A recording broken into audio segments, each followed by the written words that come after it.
Et je vous invite à le faire dans l'épître de Paul aux Galates.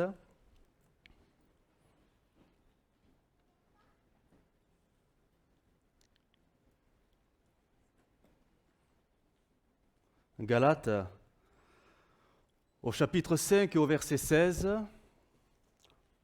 je voudrais aborder un thème que je vais développer sur plusieurs dimanches.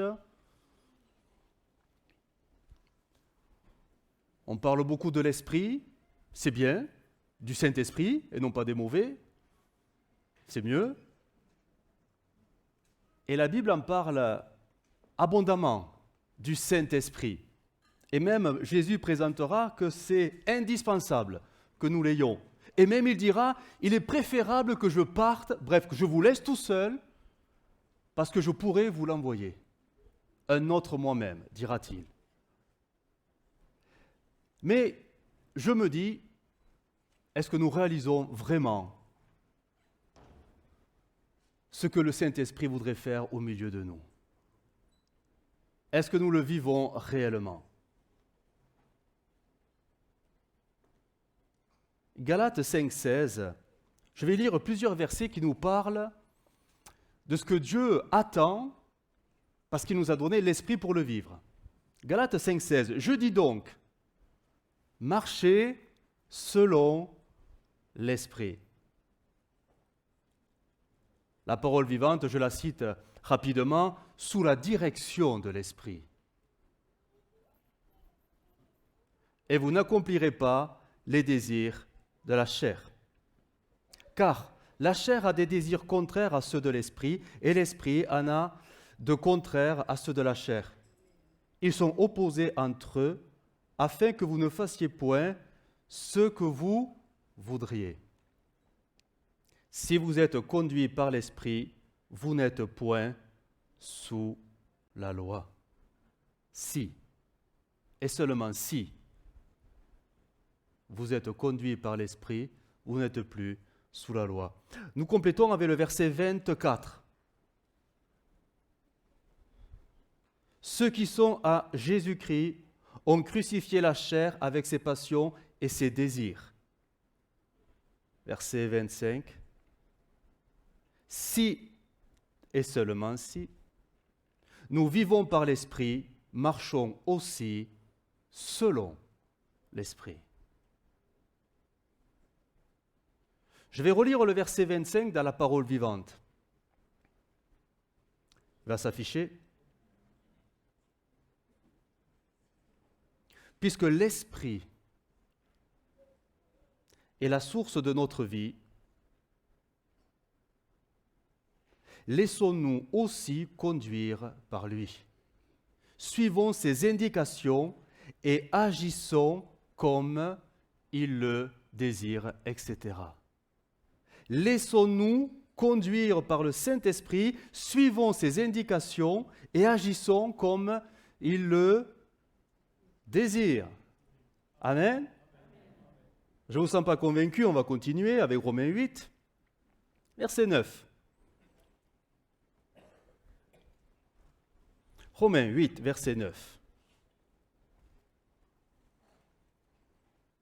Pour vous, vous ne vivez pas selon la chair, mais selon l'Esprit. Si du moins, l'Esprit de Dieu habite en vous. Si quelqu'un n'a pas l'Esprit de Christ, il ne lui appartient pas. Je ne sais pas si on mesure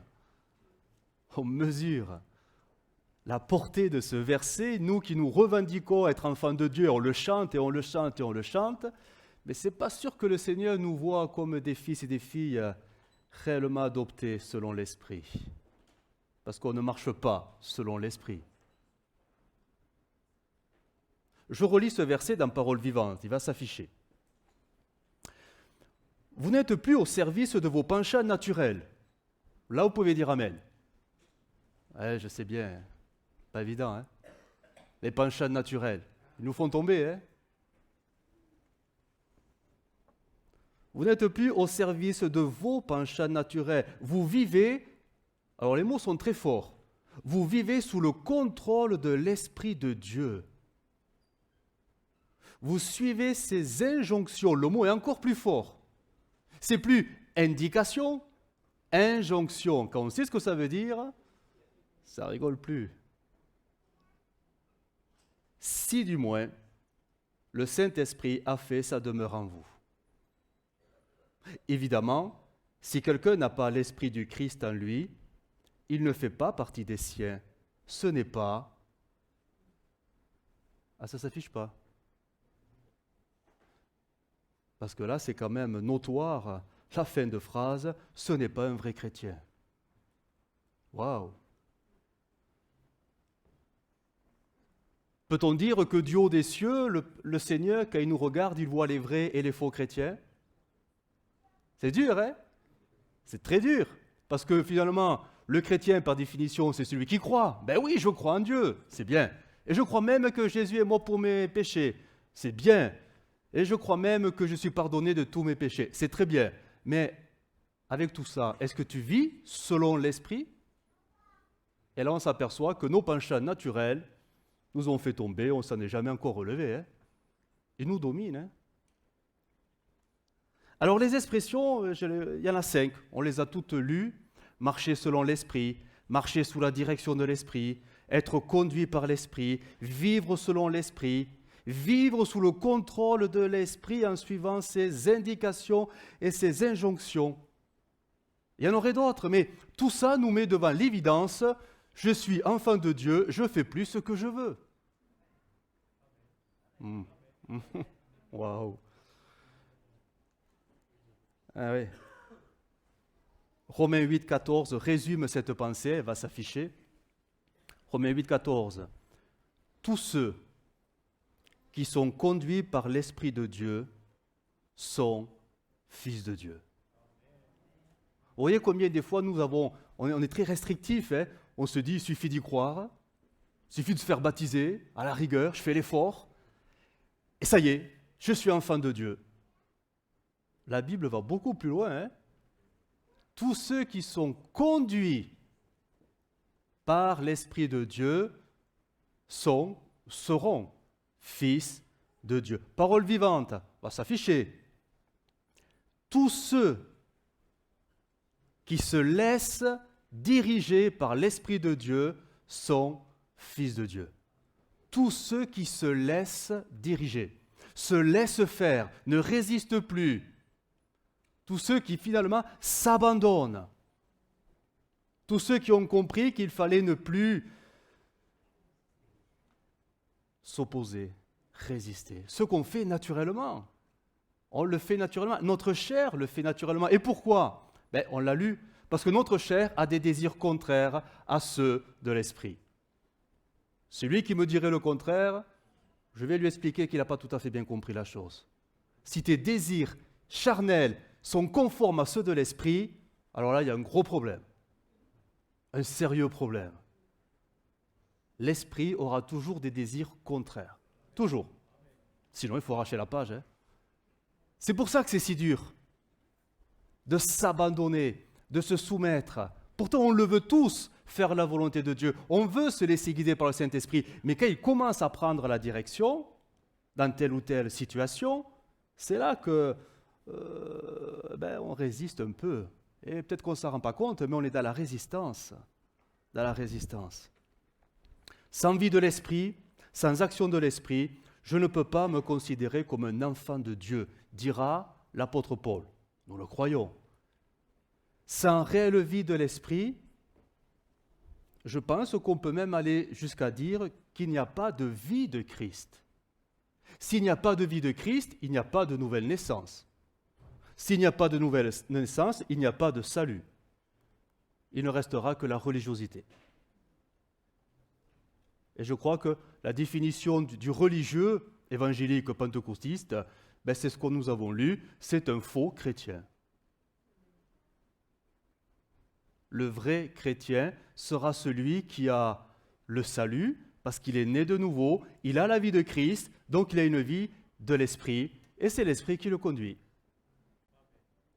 La vie de l'Esprit, c'est le moteur, c'est le moteur de toute vie chrétienne. Ce n'est pas donné aux plus spirituels, Ça n'a rien à voir. La vie de l'esprit, c'est le moteur de toute vie chrétienne, réelle vie chrétienne, authentique.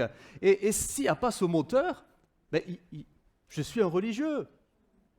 Un simple religieux qui essaie de suivre, qui essaie tant bien que mal peut-être de se contraindre à appliquer la parole de Dieu, mais ça ne marche pas trop, quoi. Ça ne marche pas trop. La vie de l'esprit, elle est indispensable parce que c'est celle de Christ. Et on ne peut pas passer à côté. Alors,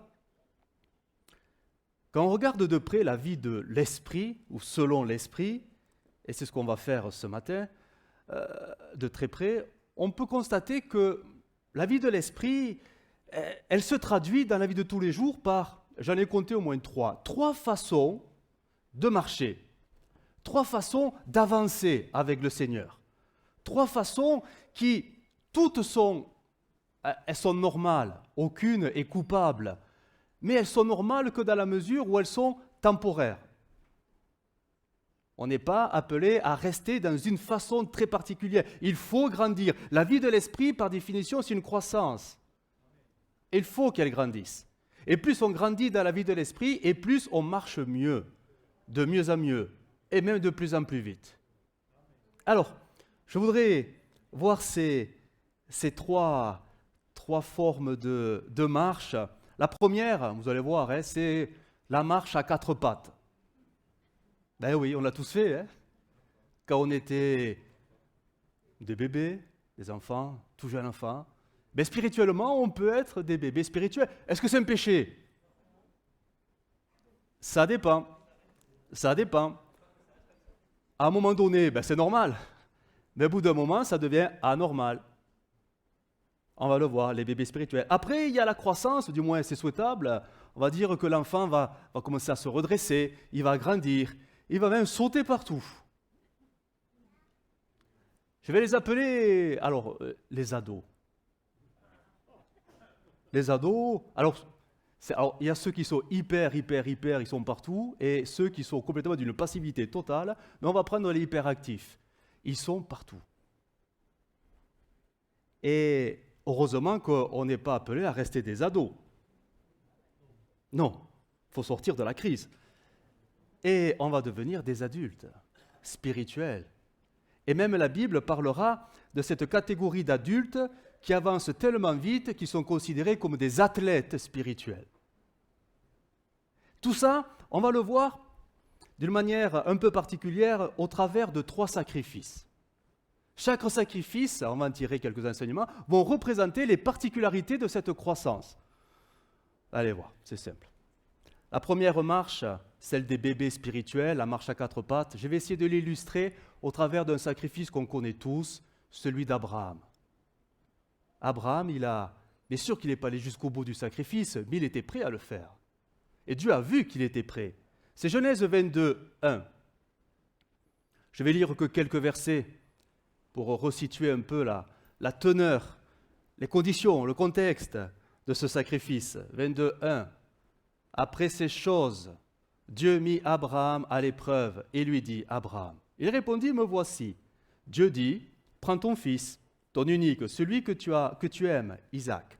Va-t'en au pays de Morija, et là, offre-le en holocauste sur l'une des montagnes que je te dirai. Abraham se leva de bon matin, scella son âne et prit avec lui 2 serviteurs et son fils Isaac.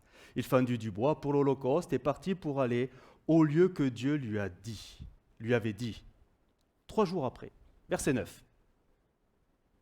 Lorsqu'ils furent arrivés au lieu que Dieu lui avait dit, Abraham y éleva un autel, rangea le bois, il lia son fils Isaac, il le mit sur l'autel par-dessus le bois. Puis Abraham étendit la main et prit le couteau pour égorger son fils. J'arrête la lecture ici, on comprend qu'il est prêt à aller jusqu'au bout. Mais quelles sont les caractéristiques de ce sacrifice finalement?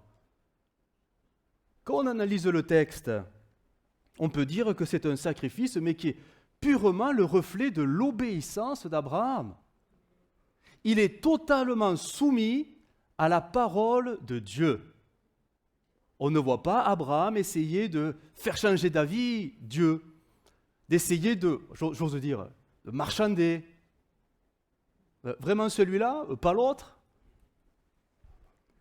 il a compris la parole de Dieu, il a compris que c'était une injonction, un commandement, il s'exécute de suite. Il agit. Dieu obéit sans discussion. Bien sûr qu'il a dans son cœur cette conviction, s'il meurt, Dieu est tout-puissant pour le ressusciter. Bien sûr qu'il a cela, et heureusement qu'il avait cela. Mais on peut dire que là, la foi d'Abraham, à ce moment-là, finalement, elle est comme l'obéissance d'un soldat qui obéirait à un supérieur qui lui a donné un ordre. Il s'exécute parce que son Dieu est au-dessus de lui. Et il obéit. Abraham ne s'est pas levé un matin en se disant « Qu'est-ce que je vais faire aujourd'hui pour plaire à mon Dieu ?» Tiens, mon fils qui passe, tiens, viens. Mais jamais il aurait fait ça. Jamais. Du reste, c'était la bénédiction promise de Dieu. Ça ne serait même pas venu à l'idée de l'offrir en retour à Dieu. Mais quand Dieu lui a dit, il agit promptement, sur le champ, parce que c'est Dieu qui lui a dit, tout simplement. La foi d'Abraham, elle n'est pas spontanée, elle n'est pas volontaire, elle est soumise et obéissante. À ce moment-là, il grandira, bien sûr, mais elle est soumise et obéissante. Je crois qu'on peut dire que là, c'est le modèle de la marche du bébé spirituel. C'est quoi un bébé spirituel? Le bébé, alors on en a quelques-uns, des jeunes enfants, je veux dire, ils font leur truc. Hein. Ils sont au milieu de nous, mais ils font leur truc. Hein. S'ils voient quelque chose briller, ils vont y aller. Hein. Ils voient une prise, oh tiens, oh j'y vais. Qu'est-ce qu'il faut pour les arrêter? Voilà, que la parole soit levée. Il faut que le ton soit monté pour que l'enfant soit stoppé, arrêté, parce qu'il ne voit pas le danger. Mais c'est les caractéristiques de la marche du bébé spirituel. Le bébé spirituel, il est inconscient des dangers, inconscient des choses autour de lui. Il faut que la maman, le papa soient au-dessus, veillent, surveillent, et quand c'est trop près d'un danger, il va falloir que le ton soit levé. Et généralement, l'enfant qui comprend d'un seul coup qu'il se passe quelque chose de bizarre, il s'arrête, il se met à pleurer. Mais il a compris qu'il fallait s'arrêter.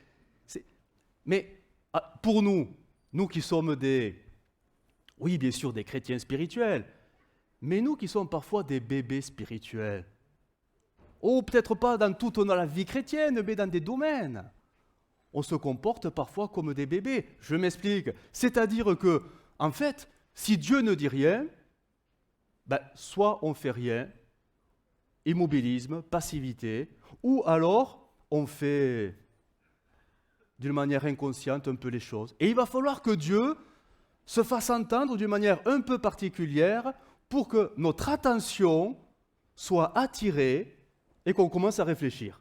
Un don spirituel. Peut-être. Une parole dans une prédication. Peut-être. Ou une parole dite lors d'une conversation. Peut-être. Ça nous arrête parce qu'on n'avait pas vu. On n'avait pas vu que là, il y avait peut-être quelque chose à faire et on ne le faisait pas. Et là, on entend que Dieu nous dit, si, va. Ou on s'était engagé dans telle ou telle direction et là, on n'avait pas vu que c'était la mauvaise. Et là, on comprend que Dieu nous dit, maintenant, arrête-toi. Comme s'il nous manquait quelque chose qu'on va appeler le discernement spirituel. Alors Dieu attire notre attention pour nous montrer que, tout simplement, il faut arrêter de s'engager dans telle ou telle voie. C'est propre du bébé spirituel. Et ce n'est pas un péché d'être un bébé spirituel. Hein. On est tous nés de l'esprit, bébés spirituels. Tous. Mais certains ont compris que c'était qu'une période parce qu'ils grandissent, mais d'autres, ça ne grandit pas. Ça ne grandit pas. Je vais vous donner un exemple. Ce matin, il y a eu un don spirituel, comme quoi Dieu rappelait qu'il pourvoirait à nos besoins. J'ai dit gloire à Dieu, merci. Peut-être pour quelqu'un c'est quelque chose de nouveau. Merci Seigneur parce que tu l'as enseigné, tu l'as rassuré. Mais et si cette parole était destinée à quelqu'un qui marche avec le Seigneur depuis 20 ans? Et là, on se dit, mais on en est encore là à nous rappeler que Dieu pourvoit à nos besoins. Je dénigre pas la situation, je ne la connais pas. C'est pour ça que j'ai la liberté de le dire. Mais faut-il rappeler à un chrétien qui a peut-être 10 ans, 20 ans ou 30 ans de marche avec le Seigneur, faut-il encore lui rappeler que Dieu est encore celui qui pourvoit aux besoins? N'est-ce pas là quand même symptomatique d'un manque de... Que Dieu dise par un don spirituel que oui, je t'aime, tu es mon enfant, je suis mort pour toi, à une personne qui découvre, formidable. C'est une révélation, c'est quelque chose de nouveau. Mais qu'un chrétien qui a 20 ans, 30 ans, de marche avec le Seigneur, et qui en est encore au lait spirituel, est-ce qu'il n'y a pas eu un manque de croissance, un manque de connaissance, un manque de discernement, un manque de... Tout simplement, ces choses devraient être reçues, acquises, et des ancres, des convictions profondes dans le cœur. Est-ce que j'ai besoin d'entendre que Dieu me dise « mais je t'aime » ? À un moment donné, on le sait. Bien sûr que ça fait du bien de l'entendre, mais à un moment donné, l'auteur de l'Épître aux Hébreux le dira bien, vous allez être encore au lait. Vous devriez être des maîtres, nourriture solide, vous en êtes encore au lait spirituel. Alors, Hébreux 5,12, je vais le lire dans Parole vivante, « Dire que vous êtes convertis depuis tant d'années, mais celui qui continue à vivre de lait montre par là qu'il est encore un enfant. Il n'a aucune expérience de ce qu'est une vie juste, c'est encore un bébé. » C'est encore un bébé. Alors, comprenez-moi bien, c'est normal, mais tout dépend dans quelle catégorie on se situe. Si je suis nouveau dans les pas de la foi, c'est normal d'être un bébé, c'est normal que Dieu rassure, c'est normal que Dieu nous aide. Mais si je marche avec le Seigneur depuis un certain nombre d'années et que j'en suis encore à ce niveau de lait, c'est l'évidence que ma croissance ne s'est pas opérée. Et pourquoi elle ne s'est pas opérée ? Elle ne s'opère pas souvent pour toujours les mêmes facteurs qui sont en nous. C'est nous les facteurs aggravants. Nos caractères. Ah ouais. Nos caractères ralentissent considérablement l'action du Saint-Esprit. Nos peurs et nos craintes, c'est intime, c'est là-dedans. Mais tant que c'est gardé, ça freine l'œuvre du Saint-Esprit. Nos raisonnements, c'est curieux de penser ce que l'on pense, parfois. Oui, mais ce sont des freins aussi à l'action du Saint-Esprit. Quand tout ça c'est cultivé, quand tout ça c'est gardé, nos entêtements, nos endurcissements, on est têtus parfois, Oui, très. Sinon on serait tous des adultes. Et même, oui, il faut le dire, notre orgueil, on est parfois déjà orgueilleux, avec quelques suffisances, voire des prétentions. Et tout cela sont comme des freins qui empêchent l'action du Saint-Esprit de s'opérer sans obstacle à nous. Alors, les années de conversion s'écoulent, mais on reste des bébés spirituels. On aspire, on voudrait plus, on voudrait grandir, mais on n'y arrive pas. Du moins, le Saint-Esprit n'y arrive pas à opérer cette croissance parce qu'il y a de la résistance. Vendredi dernier, j'ai été très surpris d'un don spirituel et pourtant il reflète bien l'état certainement de plusieurs. Ce don spirituel, pas de vendredi dernier, mais il y a 15 jours, qui disait que Dieu voyait notre soif à rechercher la plénitude de l'Esprit, la puissance du Saint-Esprit, que Dieu voyait ça, que Dieu comprenait ça, mais qu'il était encore obligé de nous dire, si ça ne marche pas, si tu ne le vis pas, c'est parce que tu as encore du péché dans ta vie. Vous vous rendez compte ? Qu'on dise ça à un bébé spirituel, certainement qu'il a besoin de l'entendre. Mais peut-être à d'autres qui devraient être des maîtres, nourris de nourriture solide, s'entendre dire que si tu n'es pas rempli de l'esprit, c'est parce que tu as encore le péché dans ta vie, on se dit, mais il manque sérieusement de croissance encore.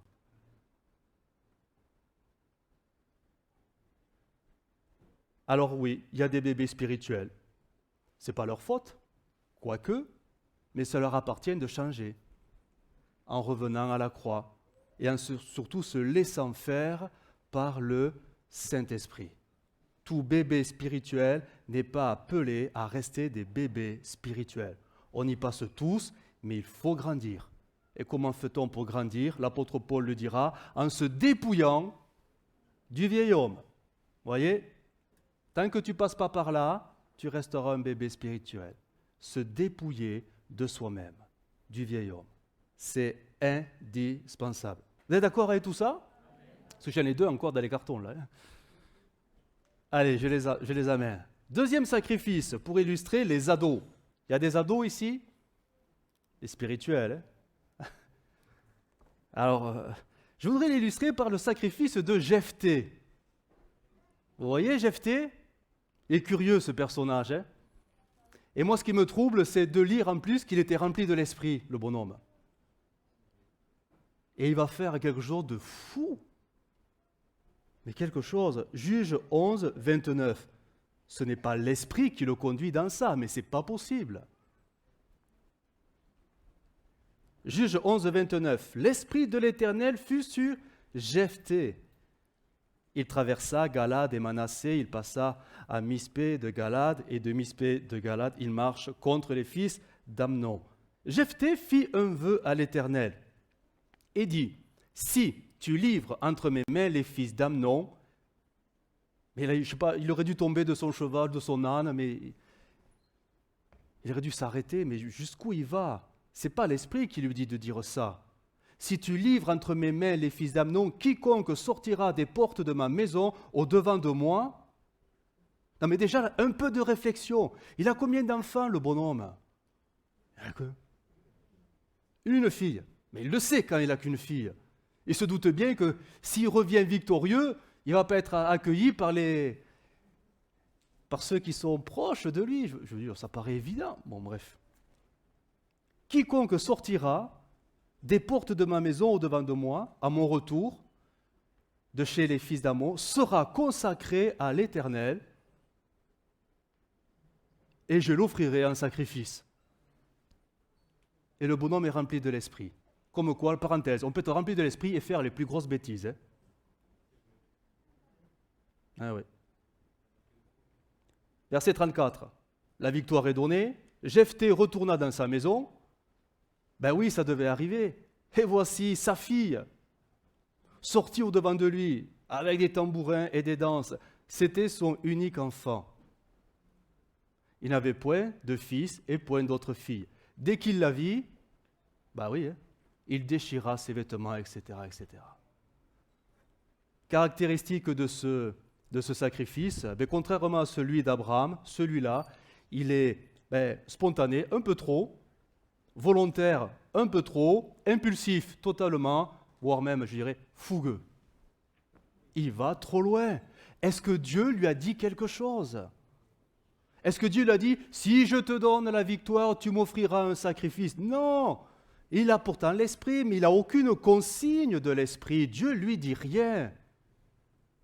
Mais il fonce, mais vraiment, tête baissée, dans son truc, dans sa piété, dans son zèle. Parce que je suis sûr qu'en plus, il est hyper sincère quand il dit ça, pour plaire à Dieu.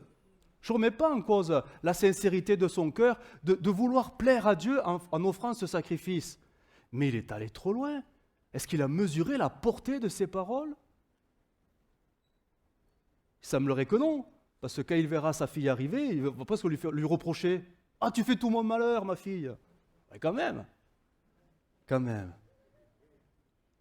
C'est, pour reprendre d'autres prédications, un excès de zèle excessif. Il est allé trop loin, plus vite que Dieu. Ça arrive, dans la marche parfois. C'est pour ça que j'ai appelé la marche des ados. Vous savez, les enfants, les bébés, les enfants, ils aiment bien tenir la main des parents. Ça les rassure. Mais plus l'enfant grandit, il veut le plus de la main. Et même, on a tous vécu, où l'enfant dit, parce que l'enfant a grandi, 6e, 5e, Et m'amène pas trop près du collège, laisse-moi un peu avant. Oui, comme si on leur faisait un peu... Oh, moi j'ai rien dit, hein. Mais voilà, mais c'est normal pour des ados, et ça s'appelle l'indépendance, ils ont besoin, c'est leur construction, c'est pas un péché, c'est des étapes normales de la croissance, et voilà, ils ont besoin de ces choses-là, voilà, pour s'affirmer, etc., etc. Ils veulent s'affranchir un peu de l'autorité parentale, ils veulent vivre d'eux-mêmes, ils veulent faire leur choix. Là, j'ai plein d'exemples, mais je ne vais pas les dire. Voilà quoi. Quand j'aurai, je partirai de la maison, quand j'aurai, et je ferai ce que je veux. Toute ressemblance avec personne. Non, non, ça n'existe pas. Bref. Mais c'est ça, et c'est normal, c'est normal. Oui, mais quand on transpose tout ça dans la vie spirituelle, l'ado spirituel, le chrétien qui est un ado spirituel, il est dans le même registre. Qu'est-ce qu'il veut faire? Bien sûr qu'il veut plaire à Dieu, mais ça, je ne remets pas en cause ça. Il veut plaire à Dieu, mais selon ce que lui semblera bon. Je ne veux plus qu'on me dise ce qu'il faut faire ou ce qu'il ne faut plus faire. Je n'ai pas besoin qu'on me dise ça, il ne faut plus, ça, c'est interdit. Laissez-moi vivre. Laissez-moi faire mes choix. Laissez-moi m'accomplir moi-même. Laissez-moi faire. J'aime Dieu et je ferai comme je l'entendrai. Je veux diriger seul ma vie selon mes envies, mes désirs, mes ambitions. Bref, je veux plaire à Dieu à ma manière. C'est normal. Tous les chrétiens passent un peu par cette période. C'est souhaitable que ça reste qu'une période. Parce qu'à un moment donné, on comprend qu'on n'y arrive pas finalement. Quand on commence à vouloir faire par soi-même pour plaire à Dieu, Dieu nous montre que c'est l'histoire du fils prodigue. Bon, ok, tu veux partir? Tu veux prendre l'héritage? Tu veux en profiter? Tu veux vivre ta vie? Ben vas-y. Voilà. Mais on sait très bien qu'il reviendra. Quand la vie le rattrapera, là, bam, t'as compris maintenant? Père, je te demande pardon, j'ai péché contre toi et le ciel, etc. Donc c'est normal d'en arriver à cette étape, elle est même souhaitable, mais ce n'est pas normal d'y rester. Il faut grandir. L'apôtre Paul disait, lorsque j'étais enfant, je parlais comme un enfant. C'est normal. Je raisonnais comme un enfant. Mes jugements étaient même puérils, c'est parole vivante. Mais une fois devenu homme, je me suis défait de ces enfantillages qui ont perdu leur raison d'être. L'ado spirituel, il fait selon son cœur, selon ses envies. Et parfois, dans l'Église, ça se traduit par des comportements. Bien sûr, c'est sincère pour plaire à Dieu, mais on fait un peu tout et n'importe quoi, on fait selon son cœur, on n'écoute pas l'avis des uns des autres, on fait selon ses ambitions, ses aspirations. Dieu me dit, Dieu me dit, Dieu me dit, Dieu me dit, Dieu me dit. Alors j'y vais. Oh là, un peu dangereux tout ça. On a des exemples, des hommes de Dieu qui étaient des ados. Vous en voulez un? Allez, vous allez voir, celui-là, il est quand même magnifique. David, l'homme selon le cœur de Dieu. Mais c'était un ado. Il n'est pas resté ado, il a grandi dans la souffrance, mais il a grandi. Rappelez-vous quand il a voulu ramener l'arche de l'Alliance. Alors, il était dans son truc. Je ramènerai l'arche de l'Alliance, on va mettre la chorale, on va danser, ça va être la fête. Super. Qui pouvait le contredire? Bon, c'était le roi, c'était difficile. Alors il fait son truc, jusqu'au moment où on connaît le récit. Dieu va frapper du poing sur la table et Uza va périr. Est-ce que c'est la faute des bœufs? De la charrette? C'est la faute de qui? De David. Il n'a pas consulté les écrits. Il n'a pas consulté les personnes qui auraient pu certainement le conseiller. Il y a une façon de faire. Tu ne fais pas comme tu veux. Il y a une façon particulière. Il faut que l'arche soit portée par les Lévites. Il n'y a pas d'autre solution. Peut-être qu'il a trouvé que c'était ringard. Ça ne se fait plus maintenant, ça. Maintenant, on a des charrettes. C'est mieux, les charrettes, ça roule. C'est moins fatigant. Ouais, mais le pauvre, il est mort, Uza. Et après, il en retiendra la leçon. On ne va pas faire 2 fois la même erreur. On va faire selon ce qui est écrit, pas selon ce que moi j'ai cru. Pourtant de tout son cœur. Hein. Et là, la 2e fois, ça marchera. On pourrait parler de Josué. Ah ben lui aussi, il en a fait. Pourtant, quand il est parti à la conquête de la ville de Jéricho, il était vraiment tracassé, le bonhomme. Là, il ne sait pas comment faire. Et il faudra que le chef de l'armée de l'Éternel lui donne les consignes. Et c'était très précis. Hein. Tu feras chaque jour le tour de la ville et le 7e jour, tu en feras 7 fois et vous sonnerez des trompettes, etc. Et c'est hyper précis. En fait, tu ne fais pas ce que tu veux. Tu fais ce qu'on te dit, point. La victoire est donnée. On imagine que le cœur de Josué, ben, il est... Ah, quoi. L'armée encore plus. Ouais, super, Dieu est avec nous, alléluia. Arrive la deuxième ville. Oh, toute petite ville, là. Aïe. Est-ce qu'ils prennent le temps de consulter le chef de l'armée de l'Éternel? Non. On lui donne même le conseil. Oh, on ne va pas donner la peine à toute l'armée d'y aller. Dieu est avec nous, on y va. Et il y aura la défaite. Parce qu'ils se sont appuyés sur l'expérience d'autrefois et ça n'a pas marché. Ézéchiel dit, tu es un homme et non Dieu, tu prends ta volonté pour la volonté de Dieu. L'ado spirituel, il veut vraiment plaire à Dieu de tout son cœur, sauf qu'il veut le faire par définition à sa manière. Et dès qu'on commence à corriger, dès qu'on commence à leur dire ceci, cela, ben puisque c'est ça, je m'en vais. Il y a une façon de plaire à Dieu. Il y a une façon de servir Dieu. Il y a même une façon de se conduire dans la maison de Dieu. On ne fait pas ce que l'on veut, même si notre cœur il est sincère.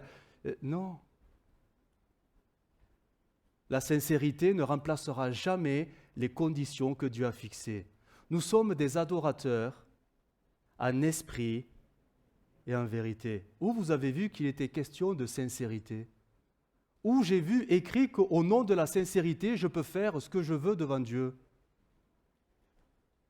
Il y a une façon d'être, une façon de faire, une façon qui doit tout simplement être acceptée parce que c'est Dieu qui fixe les conditions, ce n'est pas nous, c'est Dieu. Elle dit quoi la Bible sur les ados? Elle dit ceci, Ésaïe 40, les adolescents se fatiguent et se lassent et les jeunes hommes chancellent. Ça veut dire quoi? Ça veut dire que si le jeune homme, si l'ado spirituel, il ne grandit pas, à un moment donné, il va lâcher. Parce qu'il va être confronté à de l'opposition, tout simplement. Parce que Dieu ne peut pas agréer des sacrifices que Dieu lui-même n'a pas demandés. Et ça peut être très décourageant si on ne se remet pas en cause et en question, au point même qu'on en baisse les bras. Et on abandonne le Seigneur. Parfois, c'est la vie, tout simplement, qui nous rappelle et qui nous ramène sur le chemin de la vraie vie. C'est les souffrances et les épreuves de la vie qui nous ramènent à la réalité. On peut avoir plein de visions, de rêves, de songes. On peut avoir plein de trucs et croire que c'est de Dieu. Mais qu'est-ce qui va montrer que c'est de Dieu? Si ça se réalise, tout simplement. Hein. C'est ce que la Bible dit. Hein. Et parfois, on s'accroche à des choses, en fait, qu'on croit être de Dieu, mais qui ne sont pas de Dieu. On croit que c'est de Dieu parce que c'est pour servir les intérêts de Dieu. Mais ce n'est pas parce que c'est pour servir les intérêts de Dieu que ça vient de Dieu. Jamais de la vie. Jamais de la vie. C'est là qu'il faut du discernement. Mais par définition, est-ce qu'un ado a du discernement? Non. Parce qu'il fait selon ses envies. Est-ce qu'un bébé a du discernement? Non. Parce que lui, il est inconscient du danger. C'est pour ça que Dieu nous met dans la grande famille, sa grande famille, et qui nous dira souvent dans l'Écriture de prendre conseil auprès de ceux qui sont plus grands, adultes spirituels. Oui, mais ça, quand on veut faire selon son cœur, c'est gênant. C'est gênant. Et pourtant, il faut y passer. Il faut y passer dans le sens d'oser confronter ses désirs à ceux qui sont tout simplement autour de nous, tout simplement. Ah, je sais que là, je touche des domaines très sensibles, hein, très sensibles. Mais vous savez, si dans une église, il n'y avait pas de pasteur, si dans une église, il n'y avait pas d'autorité, je parle des anciens, si l'église était livrée à elle-même, il se passerait quoi? Alors, les plus spirituels vont dire, oui, mais le Saint-Esprit nous guidera. Oui. Ben, si c'était le cas, pourquoi Dieu a voulu donner des ministères aux églises? On sait très bien ce qui se passe quand l'autorité n'est pas là. Chacun fait, mais de tout son cœur, pour plaire à Dieu. Mais l'autorité, par définition, elle est dérangeante. Quand on est ado, quand on est bébé, elle est rassurante. Quand on est adulte, on va le voir, elle est normale. Mais quand on est ado, on veut s'affranchir de l'autorité. Comme un ado voudrait s'affranchir de l'autorité du père ou de la mère, c'est normal que l'ado spirituel veuille s'affranchir de l'autorité pastorale des anciens, parce qu'il veut faire ce qu'il veut. Mais de tout son cœur. Le bonhomme, il est sincère en plus. Mais ça fait partie des périodes de croissance. C'est normal. Mais le normal ne doit pas devenir un état constant. Certainement pas. Il va falloir grandir. Ce qui nous amène au dernier et troisième sacrifice. Ça sera ma conclusion. Du moins, le troisième chapitre qui amène à la conclusion. Non, ça compte, alors il faut que je... Troisième sacrifice. Alors, bien sûr, c'est le sacrifice parfait, celui de Jésus. Là, on ne peut rien dire. Hébreux 10, 5. Vous allez voir. La caractéristique principale de ce sacrifice, elle est... Voilà, on ne peut rien dire. Hein. Jésus qui parle, il parlera de lui-même. C'est pourquoi Christ entra dans le monde, dit, « Tu n'as voulu ni sacrifice ni offrande, mais tu m'as formé un corps. Tu n'as agréé ni holocauste ni sacrifice pour le péché. Alors j'ai dit, c'est Jésus qui parle, « Voici, je viens pour faire, ô Dieu, ta volonté. » C'est le sacrifice parfait.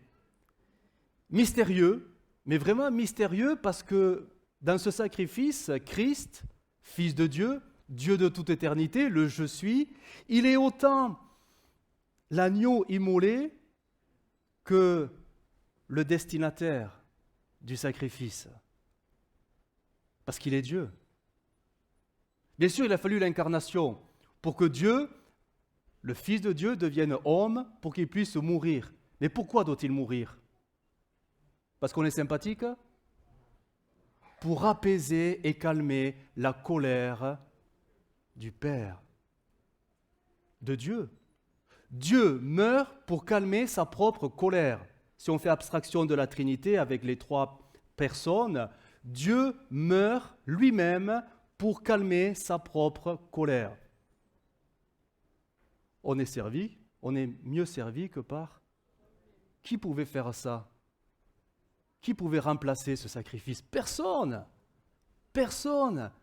Il est autant le sacrifice que le sacrificateur, il est autant la victime que celui qui va recevoir le sacrifice, l'odeur du beau sacrifice. C'est un sacrifice, mais complètement parfait, bien sûr, mais il est mystérieux ce sacrifice.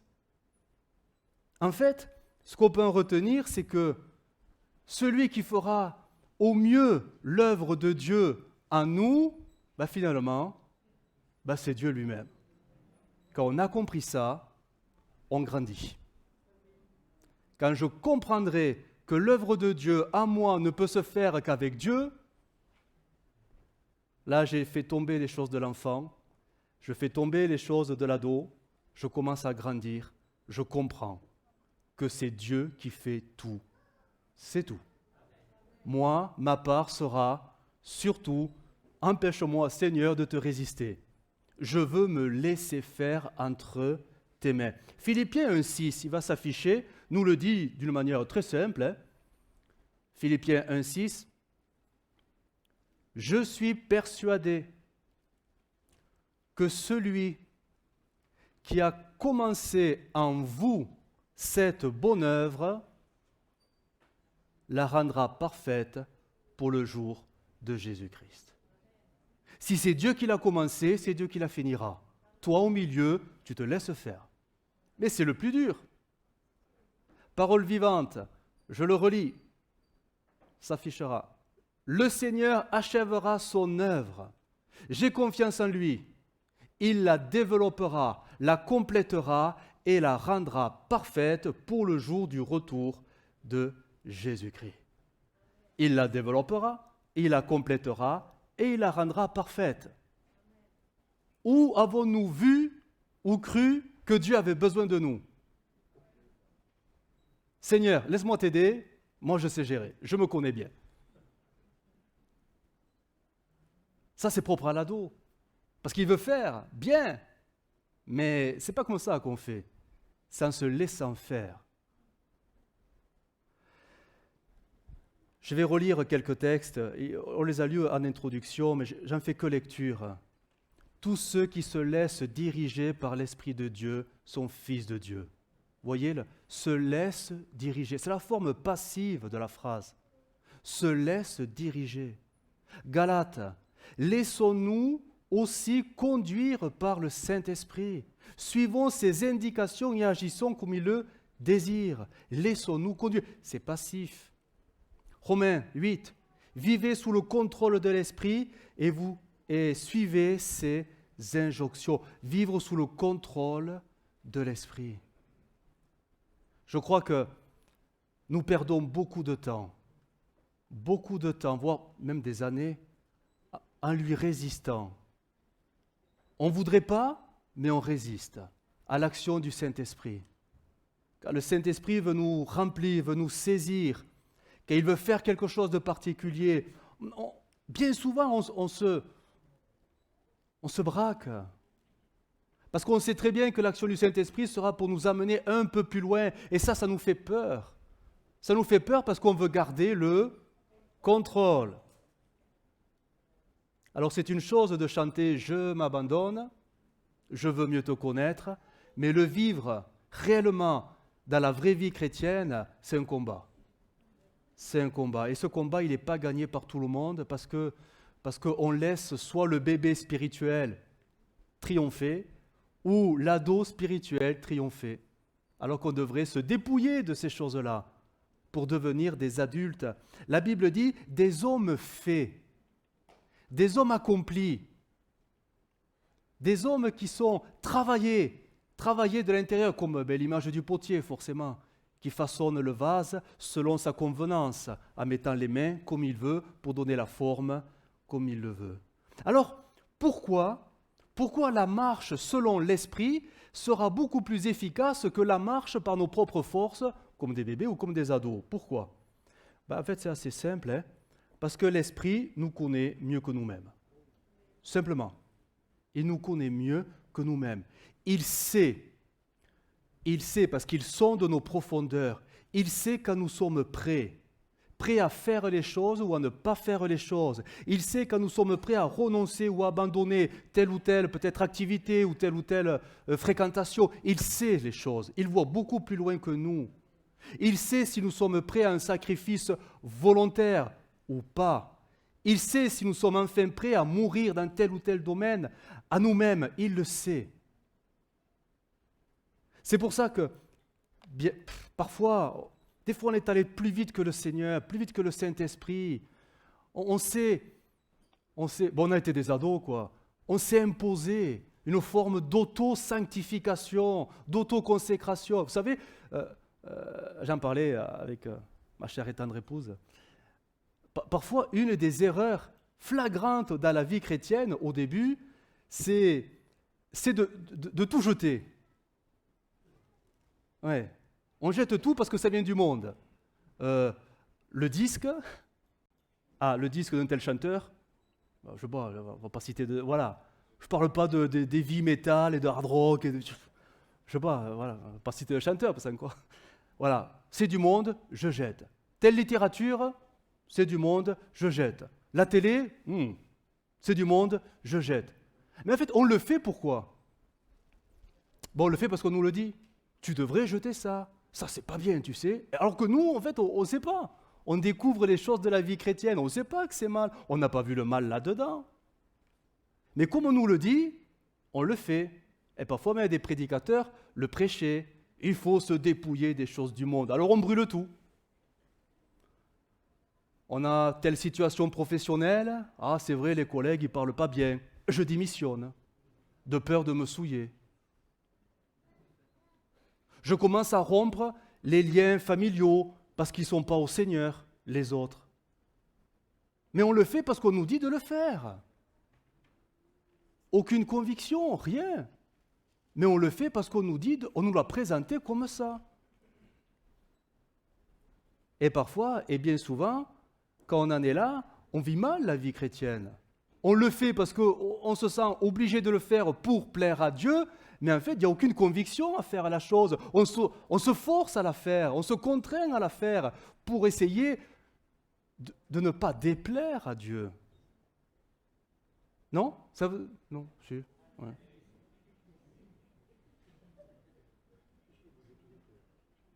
Alors, où est le mal dans tout ça? Le mal, c'est que quand on arrive à faire les choses pour Dieu, alors que tu le fais à contre-cœur, parce que, en fait, c'est pas bien. Hein? C'est pour ça que l'Esprit, lui, sait. Il sait quand tu es prêt à faire des sacrifices volontaires. Il sait quand tu seras prêt à faire ou à te séparer des choses qui sont, oui, peut-être condamnables. Mais de là à tout jeter d'un coup, alors que dans ton cœur, tu ressens absolument rien, mais tu le fais parce qu'on te le dit, ce n'est pas beau. Ce n'est pas beau. C'est l'Esprit qui nous sanctifie, c'est pas nous. Et l'Esprit sait quand il doit demander les choses. Je vais vous donner une image. Alors, elle vaut ce qu'elle vaut, mais je vais prendre une image de la nature. Vous savez pourquoi une feuille morte tombe de l'arbre?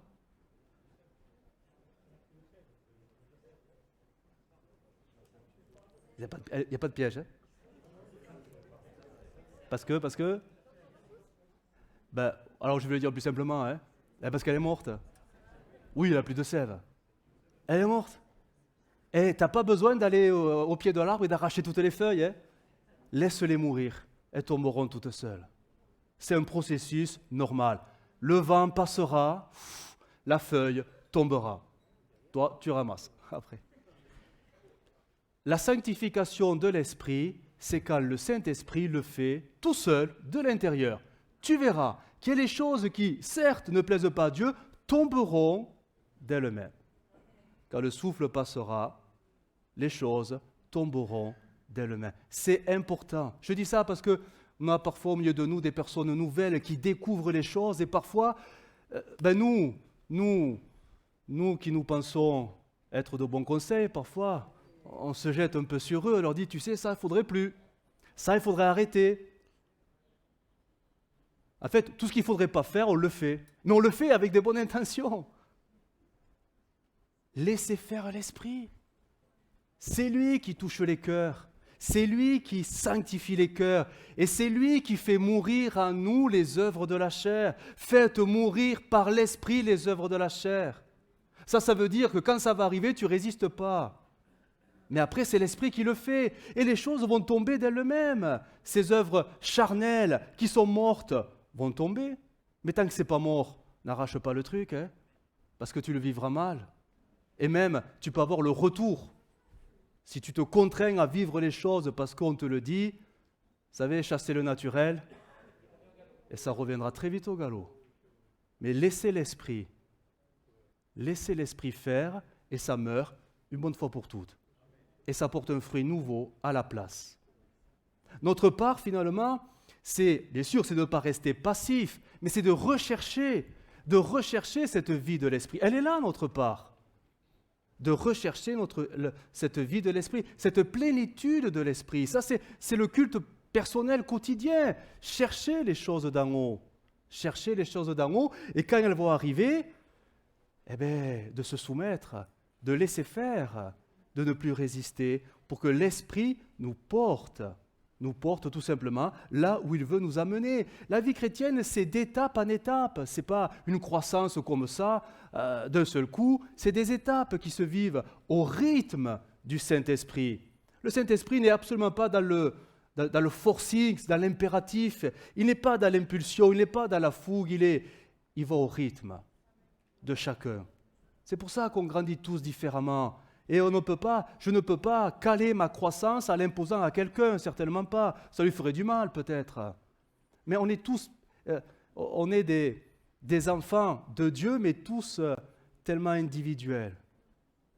C'est pas l'usine, hein? L'œuvre de Dieu, c'est pas l'usine. La famille de Dieu, c'est pas l'usine. On est tous différents, mais chacun doit rechercher la même chose, cette vie de l'esprit. Elle doit se développer. Je ne peux pas rester un enfant, je ne peux pas rester un ado, je dois aspirer aux choses d'en haut. Et quand elles se présenteront, me laisser porter, tout simplement. Me laisser porter. Comme une feuille morte se laisse porter par le vent. Va-t-elle tomber là? Va-t-elle tomber là? Et peu importe, elle est morte. Hein. Du moment qu'elle se laisse porter par le vent, c'est le vent qui dirige. Romains 8, on va lire ensemble. Verset 5, parole de vie. Romains 8, verset 5, parole de vie, il y est.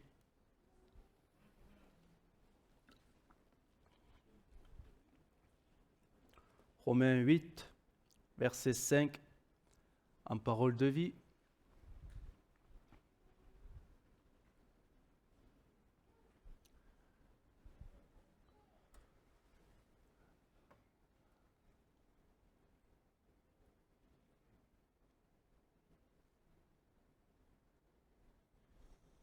En parole de vie.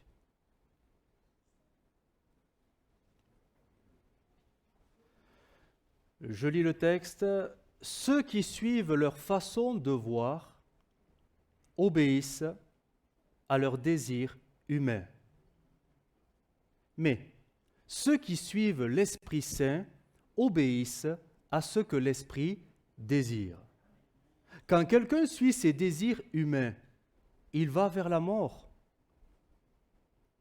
Quand quelqu'un suit l'Esprit Saint, il va vers la vie et vers la paix. Oui, les désirs humains sont ennemis de Dieu. Ils n'obéissent pas à la loi de Dieu. Pour eux, c'est même impossible. Et ceux qui suivent ces désirs ne peuvent pas plaire à Dieu. Je voudrais que nous sortions du cliché. Sans la foi, il est impossible d'être agréable à Dieu. Ok, on le sait. On va aller un peu plus loin. Sans vie dirigée par l'Esprit de Dieu, je ne peux pas plaire à Dieu. C'est aussi ça l'Écriture. Ça va beaucoup plus loin. Mais on se contente parfois du petit lait. J'ai la foi, je plais à Dieu. Je me suis fait baptiser, ça y est, je suis sauvé. Je vais à l'église tous les dimanches, alléluia, le paradis m'est préparé. Et si on réduit la volonté de Dieu à ça, on est vraiment à côté. Ça va beaucoup plus loin que ça. La vie de l'esprit nous amène à vivre la volonté de Dieu tous les jours, dans toutes les situations de nos vies au quotidien. C'est pas parce que je fais le chrétien le dimanche matin que le lundi, je peux faire n'importe quoi après. Vous voyez l'hypocrisie jusqu'où elle peut aller? Vous me trouvez dur, hein? Bon. Pourtant, je me cache derrière des fleurs pour que ça paraisse plus. Merci pour les fleurs. Il faudra des buissons jusqu'ici bientôt pour me cacher. Non mais, on en est là. Pas tout le monde, mais on en est là au milieu et au sein du peuple de Dieu. Ce n'est pas la vie de l'esprit qui nous conduit. C'est une religiosité évangélique, mais ce n'est pas la vie de l'esprit. Sans vie de l'esprit, je ne peux pas être agréable à Dieu. Parce que la vie de l'esprit, c'est Dieu à moi qui vit. Ce n'est plus moi qui vis, c'est Christ qui vit à moi. Je ne sais pas si on comprend la portée de ça. Mardi dernier, on a eu un très beau message et qui finalement nous invitait à tous remonter sur l'autel pour s'offrir à Dieu. Et là, je me dis, mais Seigneur, l'Église en est là, à ne plus vouloir te servir, vu qu'on est tous descendus de l'autel? Ben oui. Au détriment de quoi? de se gaver, de se gaver, de se gaver, de se gaver, de prédication, de messages sur Internet. Et voilà, on se gave. Et au final, on fait quoi? À quoi nous mène la vie de l'esprit? À rien. On fait rien. On fait plus rien. On se gave, on se gave, on se gave. C'est ça la vie de l'esprit? Alors quand Dieu nous rappelle des choses comme ça, je me dis, mais Seigneur, c'est pas possible. Après tant d'années, on est redevenu des... Ça aussi, c'est normal, hein, dans la croissance. Des fois, avec le grand âge, on redevient un peu des... Et c'est pas souhaitable, hein, de redevenir des bébés spirituels. C'est pas forcément souhaitable. Je termine. C'est ma conclusion, et la vraie, et la bonne, et la seule. Jérémie 2, 23. Je le lis, c'est très court. Va observer dans la vallée les traces de tes pas. Va observer dans la vallée les traces de tes pas. C'est un semeur. Ce matin, on est sur la montagne. On est avec Dieu, Dieu nous visite, on est bien, on a chanté, on a loué, il y a eu des paroles de Dieu, il y a eu la prédication, bref, on est sur le mont, voilà, avec Dieu. Tout à l'heure, on va descendre et on va se retrouver dans la vallée. Et là, vraiment, je vous invite à considérer votre façon de marcher, pas sur la montagne, mais dans la vallée. Comment nous comportons-nous dans la vallée? Est-ce que je suis un bébé dans la vallée? Est-ce que je suis un ado dans la vallée? Ou est-ce que je suis un adulte qui court? Vraiment. Souvent, et ça c'est le culte qui le veut, on s'examine une fois par semaine, mais on le fait toujours quand on est en haut de la montagne. Mais on devrait s'examiner peut-être aussi un peu tous les jours, quand on vit dans la vallée. À la fin de la journée, peut-être qu'il est bon de se placer devant Dieu et de repasser le fil de la journée pour considérer comment nous avons marché pendant la journée. Est-ce qu'on a marché à quatre pattes comme des bébés? Ou comme des ados, on a sauté sur tout pour plaire à Dieu? Ou comme des adultes spirituels qui courent selon l'Esprit? Il est bon de faire cet examen. Il est bon de le faire, cet examen. Parce que le Seigneur, lui, nous regarde vivre. Hein? Hébreux 12, 1. Et nous prierons, puisque nous sommes environnés d'une si grande nuée de témoins, rejetons tout fardeau et le péché qui nous enveloppe si facilement. Et là, voilà l'adulte spirituel. Voilà l'athlète spirituel. Et courons avec persévérance dans la carrière qui nous est ouverte, ayant les regards sur Jésus qui suscite la foi et l'amène à la perfection. Nous sommes appelés à courir avec persévérance. À chacun d'examiner sa façon de marcher dans la vallée. Mais vraiment, je vous invite à rechercher cette vie de l'esprit et à vous dépouiller, vraiment. Et ce n'est pas Dieu qui le fera, c'est nous qui devons le faire. Vous dépouiller de tout ce qui est de l'enfant, ce qui est puéril, des raisonnements aux attitudes, aux façons de penser, aux actes.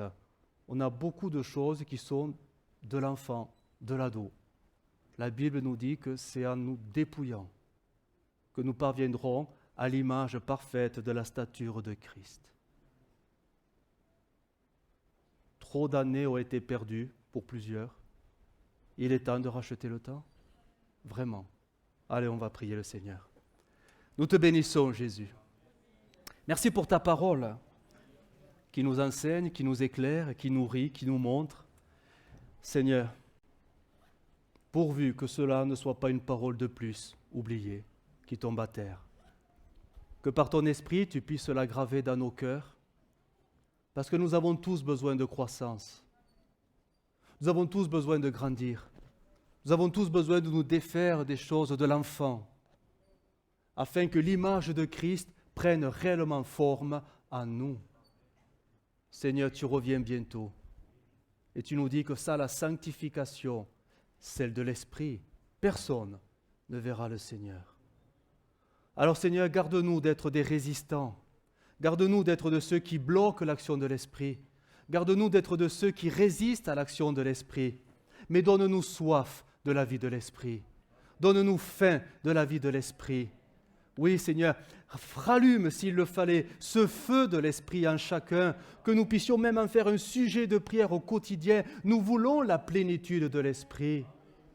Nous ne voulons plus nous gaver de paroles, de prédications. Nous voulons vivre la vie de l'Esprit, qui se traduit par les fruits de l'Esprit. En bas, dans la vallée, aide-nous, Seigneur. Aide-nous, Jésus. Amen.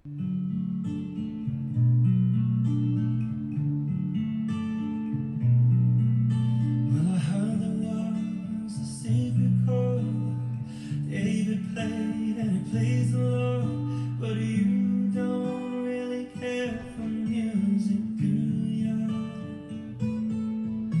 Well, it goes like this, the fourth, the fifth, minor fourth, major lift, the baffled king composing hallelujah, hallelujah, hallelujah.